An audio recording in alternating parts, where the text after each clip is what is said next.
وہ بھرتا ہے. The fourth rule is that of an ambitious soldier. اور جو چوتھا کردار ہے وہ ایک حریص لالچی سولجر سپاہی کا ہے. چوتھا کردار ہے وہ ایک لالچی سپاہی کا ہے. اب لالچی کیسے ہے؟ از آلویز ریڈی ٹو کھرڈ. وہ ہمیشہ لڑنے کے لیے تیار ہوتا ہے. He can sacrifice. وہ قربان کر سکتا ہے ہز لائف، اپنی زندگی، for the sake of fame, for the bubble reputation. یعنی وقتی شہرت کے لیے وہ ہر وقت لڑنے کے لیے تیار رہتا ہے. وہ اپنی جان بھی قربان کر سکتا ہے تاکہ لوگ جو ہیں وہ اس کے حق میں نعرے بازی کریں، لوگ جو ہیں وہ اس کی تعریف کریں. اس لیے وہ لالچی سپاہی کا کردار بھی ادا کرتا ہے. دا ففتھ رول اور جو پانچواں کردار ہے از دیٹ آف جج. وہ ایک منصف کا ہے ہو ہیز بگ بیلی، جس کا پیٹ اب بڑھ گیا ہے، اینڈ سیریس لک. اور اب وہ دوسرے لوگوں کو بڑا سنجیدہ دکھائی دیتا ہے. He has formal cut of his beard. اب اس کی جو داڑھی ہے وہ بھی اس نے فارمل کٹ کر لی ہے. مطلب جو داڑھی ہے اب وہ روایتی انداز میں اس نے رکھ لی ہے. پہلے وہ جتنا مرضی فیشن کرتا رہا ہے، جس طرح سے مرضی اس نے اپنے بالوں کا جو ہے وہ سٹائل بنایا ہوا تھا، اپنی داڑھی کا سٹائل بنایا ہوا تھا. لیکن اب جس سیٹ پہ وہ ہے اس کے مطابق اس نے اب جو داڑھی ہے وہ بھی روایتی انداز میں رکھ لی ہے. He becomes mature and experienced. اب وہ بہت زیادہ میچور ہو گیا ہے،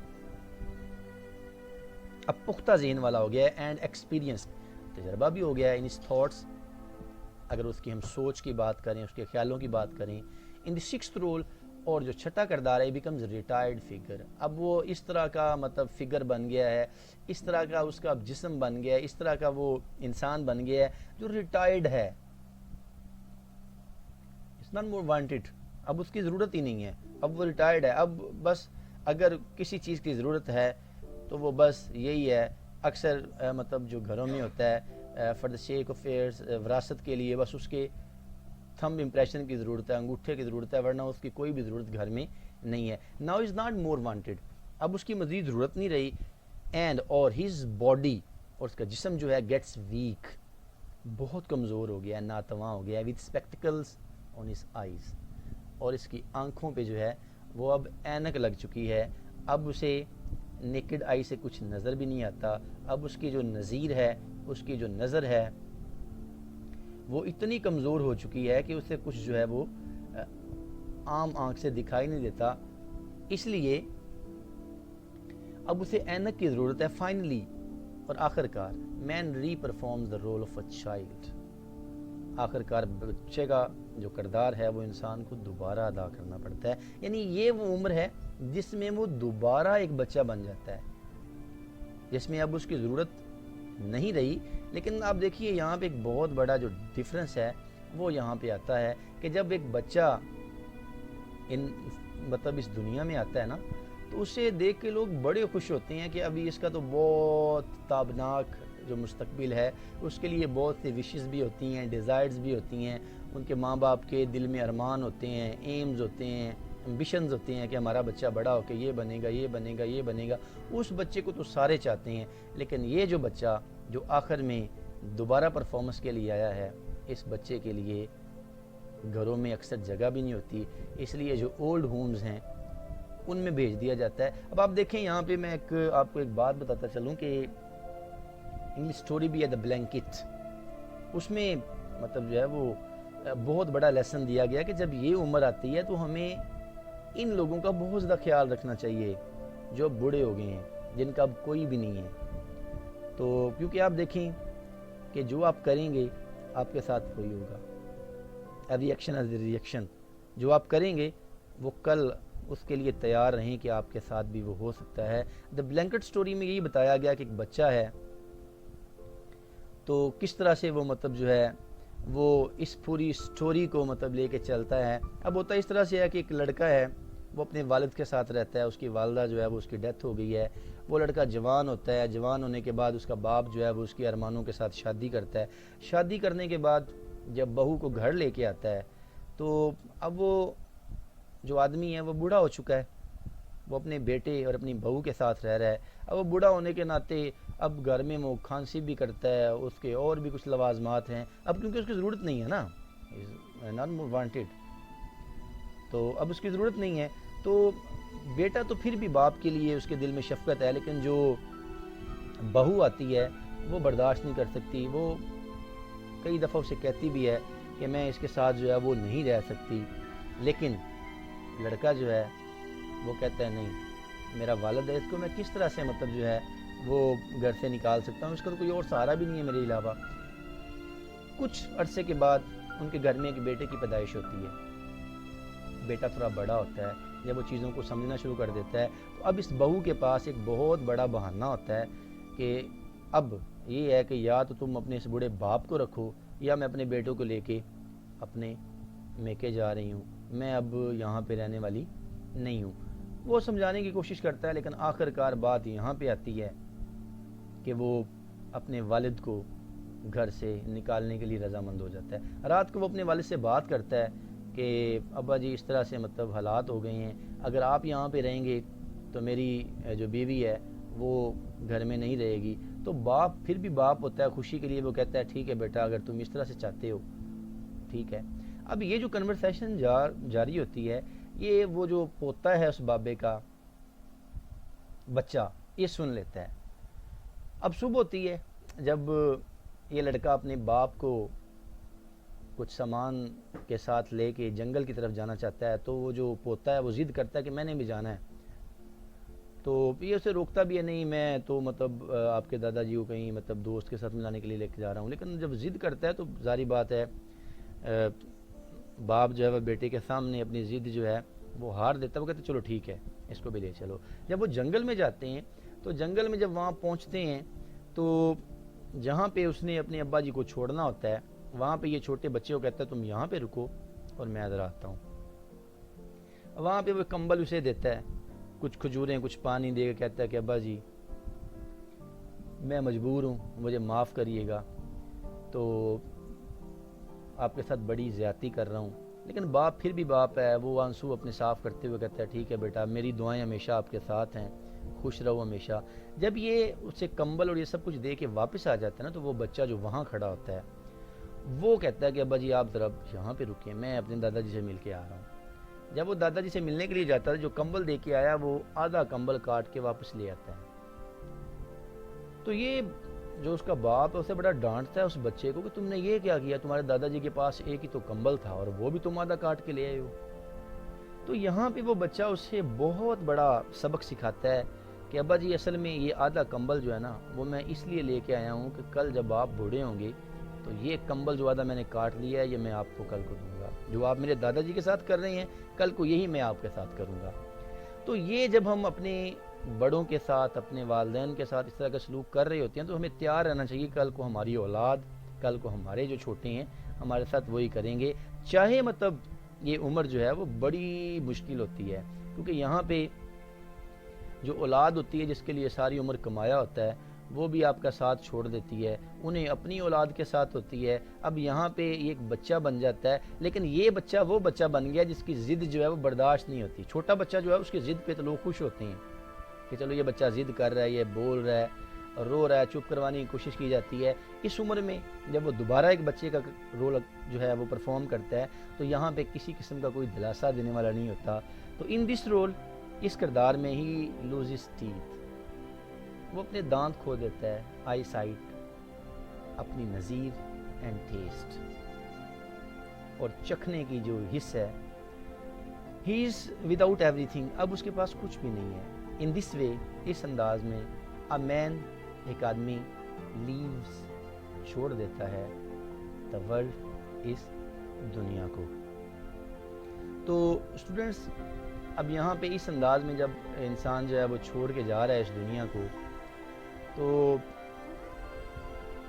بڑا ہی خوبصورت یہاں پہ مجھے شعر یاد آ رہا ہے کہ جب تو آیا تھا تو روتا تھا، لوگ تجھے دیکھ ہنستے تھے، اب ایسا کر کے جا ساکی کہ تو ہنستا ہو اور لوگ روتے ہیں۔ جب بچہ اس دنیا میں آتا ہے نا تو بچہ رو رہا ہوتا ہے، اس کے رشتہ دار اسے دیکھ کے بڑے خوش ہوتے ہیں کہ ہمارے یہاں ایک نئی انٹری ہوئی ہے، یہ ہمارا مستقبل سنوارے گا۔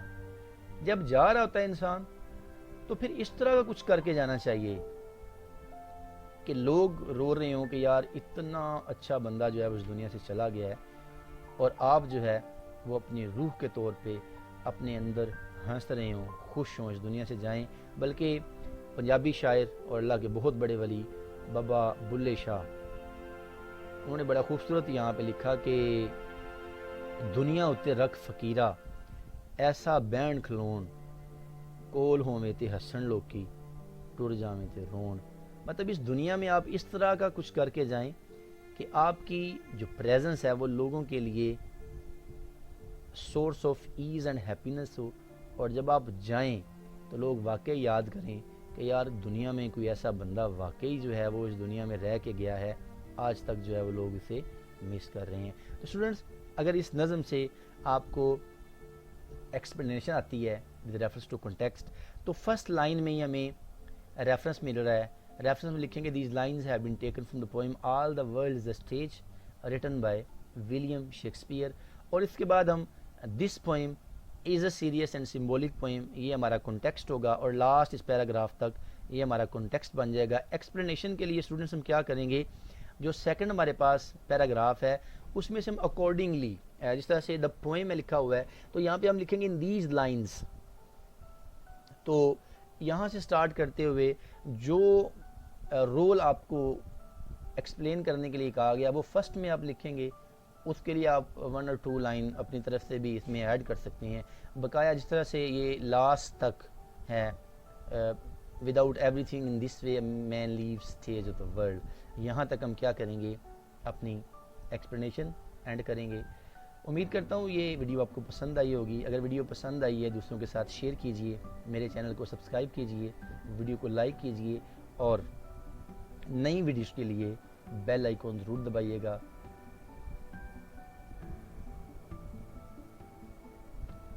انشاءاللہ ملتے ہیں ایک نئی ویڈیو اور نئے لیکچر کے ساتھ، تب تک اللہ حافظ، اپنا خیال رکھیے گا۔